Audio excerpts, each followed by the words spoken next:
कहते हैं दो प्रेम करने वालों के बीच में अगर सच्चा प्रेम हो तो उनके बीच अपने आप ही एक ऐसा कनेक्शन बन जाता है कि वो एक दूसरे की फीलिंग को बेटर तरीके से फील कर सकते हैं।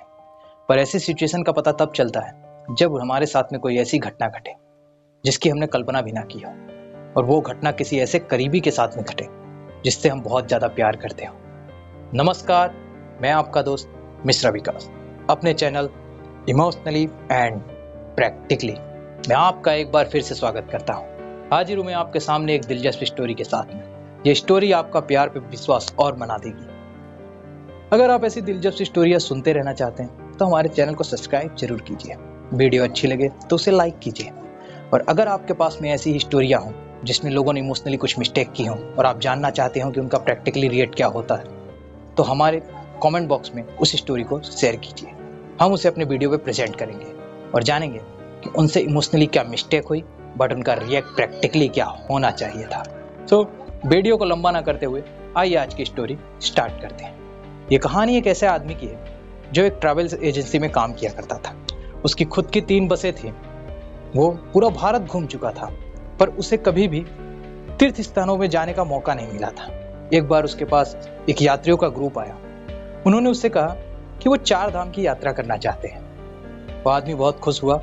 उसने अपने पत्नी को फोन किया, कहा चलो, मेरे पास एक ऐसा ग्रुप आया है जो 4 धाम घूमने जाना चाहता है। मैं भी तुम्हारे साथ वहां की यात्रा करना चाहता हूँ। चलो जोड़े के साथ जाते हैं, भगवान का दर्शन करते हैं, उनका आशीर्वाद लेके आते हैं। उसकी पत्नी मान गई और वो सब 30 जन के ग्रुप के साथ अगली सुबह निकल गए 4 धाम की यात्रा के लिए। सन था 2013, महीना था जून का, तारीख थी 16। उस इंसान की जिंदगी में मानो ऐसी घटना हुई जिसकी उसने कल्पना भी ना की। 2013 में आया जल सैलाब केदारनाथ धाम, और वह आदमी इत्तेफाक से उस साल केदारनाथ में ही था। केदारनाथ के आए जल सैलाब के कारण इसकी जिंदगी में मानो तबाही सी छा गई थी, क्योंकि इसकी पत्नी उस जल सैलाब में इससे बिछड़ चुकी थी। उसके बिछड़ने के बाद मानो ये पागल सा हो गया था। अगले दिन सरकार की पूरी कर्मचारी टीम वहां पे काम कर रहे थे। सब लोग हताश पड़े थे, इधर उधर सब कुछ बिखरा पड़ा था, पर यह आदमी अपने ही लेवल पे काम किए जा रहा था। अपनी बीबी की फोटो लेकर और अपना मोबाइल नंबर लेकर हर किसी के पास में जाता और इसे दिखाता। कहता, क्या तुमने मेरी बीबी को देखा है? ये मेरी पत्नी है, क्या इसे किसी ने देखा है? हर किसी का जवाब ना में होता था। ये बात सुनकर यह इंसान को मायूसी नहीं चाहती थी, बल्कि इसकी आस हमेशा बढ़ जाती थी। वो कहते हैं ना कि 2 जन के बीच में अगर प्यार ज्यादा हो तो कनेक्शन ऐसा फील होता है। इसे हर समय ऐसा एहसास सा होता था कि इसकी बीबी कहीं ना कहीं तकलीफ में है और इसे अपनी मदद के लिए पुकार सी रही, पर ये रुकने का नाम नहीं लेता था।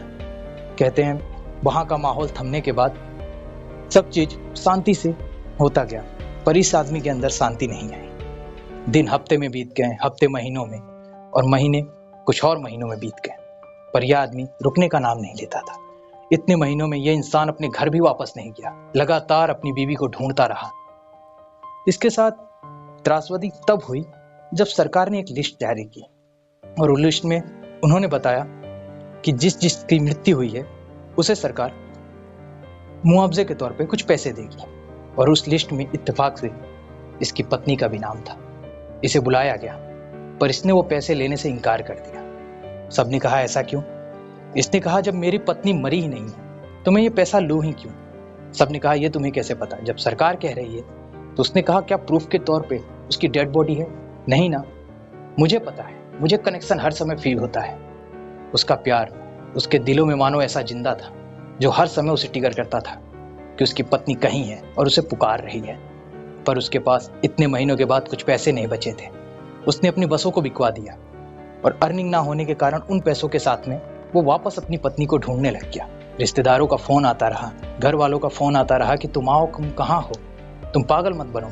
मानो उनको ऐसा लगता था कि इसकी पत्नी के गुजरने के बाद इसे एक सदमा सा लग गया है, ये पागल सा हो गया है, पर यह किसी की बात सुनने को तैयार नहीं रहता था। उत्तराखंड के गाँव में जा जाकर फोटो दिखा दिखाकर, अपना नंबर देकर हर गाँव में चर्चा का विषय बन चुका था। यह जाने के बाद एक ही शब्द कहता, अगर आपको ये कहीं दिखे तो मुझे फोन करके जरूर बताना। कई बार तो ये रातों को अपने आप उठकर बेचैन सा हो जाया करता था, मानो इसके दिल में कोई हड़बड़ाहट सी मची हो।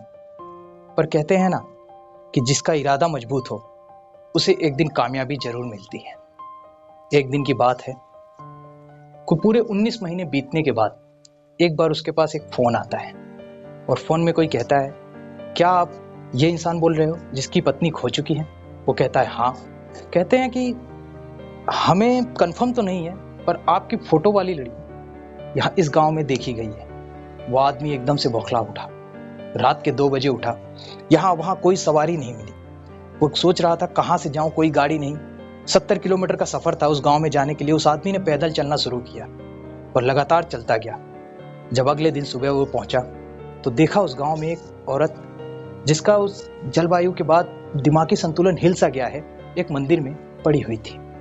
वो आदमी को देखते ही दौड़ कर आकर इससे गले लग जाती है। वो औरत कोई और नहीं, इसकी पत्नी होती है। मानो उसकी पत्नी को भी ये विश्वास था कि कोई उसे ढूंढता आए ना आए, लेकिन उसका पति उसके पास में जरूर आएगा। उसके पति को सामने देख कर फूट फूट कर रोने लगती है। इसकी पति की आंखों में भी ऐसा ही आंसू आ जाता है। तो अपनी पत्नी को सांत्वना देते हुए कहता है, मुझे तुम्हारी पुकार हर समय सुनाई देती थी, पर दुनिया ने मुझे पागल सा बना दिया था। पर अब हमें भगवान भी जुदा नहीं कर सकता। तो कहते हैं प्यार होना जरूरी नहीं, प्यार पे विश्वास होना जरूरी है। वो दोनों खुशी से अपने घर जाते हैं।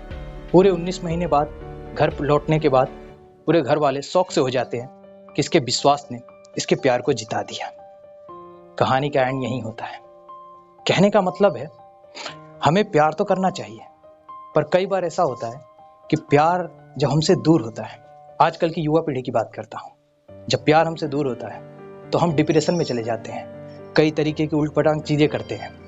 कई लोग तो कहते हैं कि जो टीवी में किरदार देखते हैं उसी का अभिनय करने लग जाते हैं। अगर आज की युवा पीढ़ी की बात ली जाए, उनसे अगर उनका लब थोड़ी देर के लिए दूर भी हो जाए तो वो डिप्रेशन में ड्रिंक करना शुरू कर देते हैं, अपनी दाढ़ी बढ़ा लेते हैं और एक ऐसा माहौल अपने पास क्रिएट करके रहते हैं जस्ट लाइक कबीर सिंह लोग। वो आजकल उनका आइडल है। ऐसे क्या कहें, जाने दीजिए। अगर आपको प्यार करना भी है तो ऐसे इंसान की तरह कीजिए, क्योंकि ऐसे इंसान के प्यार हैट्स ऑफ, सलामी के लायक है।